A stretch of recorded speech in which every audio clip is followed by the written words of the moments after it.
do so many amazing and brilliant leaders throughout history and in the present day fail publicly in predictable, seemingly obvious ways. Now, some of them lose their minds. Tiger. Some of them lose our personal, private information. Some of them go to jail. All because they don't have a blind spot detector, whether it's their team or their strategy or their culture. They don't have a blind spot detector, or they can't pinpoint black swan. And what is a black swan event? It's catastrophic. Now, it could be big, like 9/11. It could be in your business, like a fire, or your number one customer that represents 90% of your company goes out of business.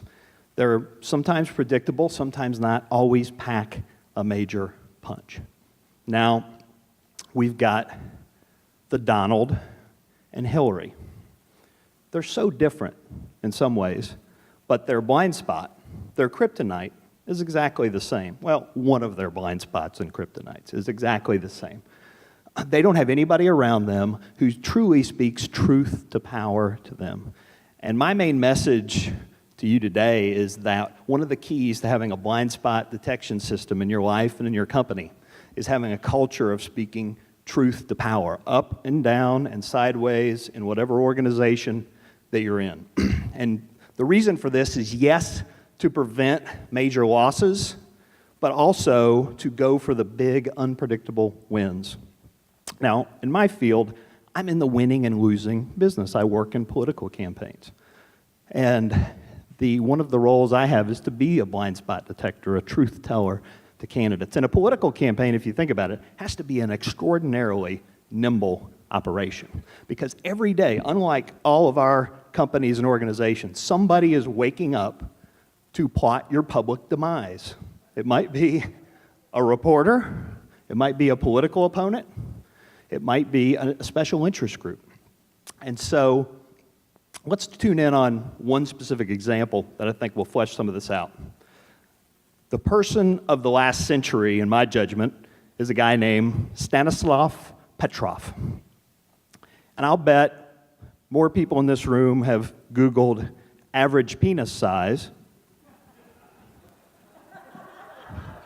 than have Googled his name. Show of hands, please. You know, lying is a blind spot as well.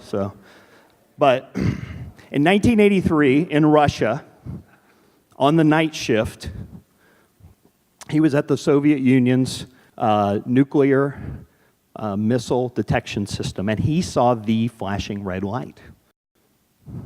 Missiles had been launched from the United States. 2 missiles, anyway, had been launched from the United States. It was war. But he was a little skeptical. Why would the Americans begin with a couple missiles versus a couple hundred? Why had he not gotten a visual confirmation of the launch? He was 50-50 on whether it was a false alarm or not. And he made the fateful decision not to inform the Kremlin, thereby preventing their inevitable reaction, which would have been a counterattack and World War III. And that also means that a bunch of you would have died in 1983 sitting around watching Big Bird, probably in your underoos. So that's the good news. That didn't happen. The bad news is that this embarrassed the Soviets. He was quickly fired. He had to change careers. And just a few years ago, he died without fanfare. Our hero became the scapegoat. And if we really think about it, in our organizations, when a blind spot detector or a truth teller comes to us, isn't this what we're doing to them a lot of times? We're certainly not glorifying them, and sometimes we do shoot them. And it reminds me of one of the great pieces of wisdom I ever got from somebody. They said that the only messenger I would ever shoot is the one that comes too late. And so let's talk about some blind spot detection research that's been done. NASA research why plane crashes happen due to pilot error. And the cocky, stereotypical flyboy pilots that we think about being the great pilots crashed and killed people in simulations over and over again. Think Maverick from Top Gun. You remember Maverick, the one who needlessly killed his best friend, Goose? Goose, rest in peace. But what the NASA research showed was that because these cocky pilots acted like they knew it all, they didn't get information from their team. And their team didn't tell them things because they didn't think they were going to listen, and nobody had the 360 degrees of information they needed, and in simulations, planes crashed. And so if we think about this through the eye of a pilot, but also through the vision that we're trying to see our life and business, I mean, the human eye can only see 180 degrees, and it's very hazy out here. This is peripheral vision at 120. So I would submit, when we're trying to solve big problems, to see the 360 of any issue, you need at least 3 sets of eyes on something to see it from any given angle. Now, I've got a question for you. In your organization, can a great idea truly move from the very bottom to the very top? Now, for the Golden State Warriors, having this sort of free flow of information, truth to power sort of culture was the difference between winning and losing the NBA title a few years ago. Here's why.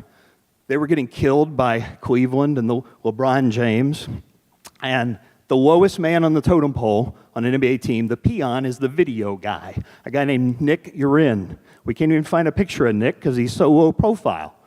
He has an idea, takes it to the hottest coach in the NBA to say, hey, let's get the 8th man off the bench to guard LeBron. They win 3 straight games, first NBA title in 40 years. And so it's not just about avoiding, detecting blind spots. It's not just about keeping your ass out of a sling. It can also be about getting the brass ring, just like the Warriors did. So if you think about brass rings throughout history, probably the best example of that is Alexander the Great, because he really had very few failures. He never lost a battle or a war. In 15 years, conquered the modern world at age 32. But his success, his greatest strength, became his greatest weakness. Because one day, as he wants to keep conquering and battling, his troops walked off the job. Near India, they went home. And I'll bet Alexander probably had some sort of SWOT analysis or whatnot of his own variety, but I'll bet if he had one in the threats and weaknesses he didn't have, what if my troops get too tired of winning and leave? So when it comes to winning and thinking about how you can apply this in your business, a few strategies and tactics you can use. The first is creating the culture of truth to power, a free flow of information, where it goes laterally up and down in your organization. Number 2, asking blind spot detecting questions. We often ask horrible questions after a strategy meeting or a call or a meeting. It's like, is everybody good? Everybody understand? There's a whole series of questions you'll get a yes, even if everybody's thinking no. Probably the best question that I've found is, what have we missed? Because we usually have missed something. Number 3, beware of single thread decision making, where a single piece of research, a single nugget, one person's opinion results in a major decision happening. Number 4, build a force field. And that force field could be a person. It could be a second in command or a consigliere or a coach. The force field could be a technology. Alexander had this amazing Kevlar linen that protected his troops. And the last is a ripcord. Petrov was a ripcord. Saturn, when it came to Tennessee decades ago, they had a button for any person on the assembly line to push to stop the assembly line for the first time ever to keep up quality control. So to wrap things up, I hope this conversation has made you uneasy. I hope it's made you a little bit inspired, because a lot of this is not just about catastrophic disaster that you can avoid, but also how you can see the unseen, how you can take mountains while your competitors are looking at their navels. How when you get to the top of the mountain, you can maintain. Unlike Alexander the Great or Bill Gates or Steve Jobs or Martha Stewart or Tiger Woods, they all had falls after they got to the top of the mountain. And so if you take some of these tactics, I think you might be able to bend that curve, bend the blind spot curve, blend the fuck up curve, where they couldn't. I hope this was helpful. Thank you. May the force be with you.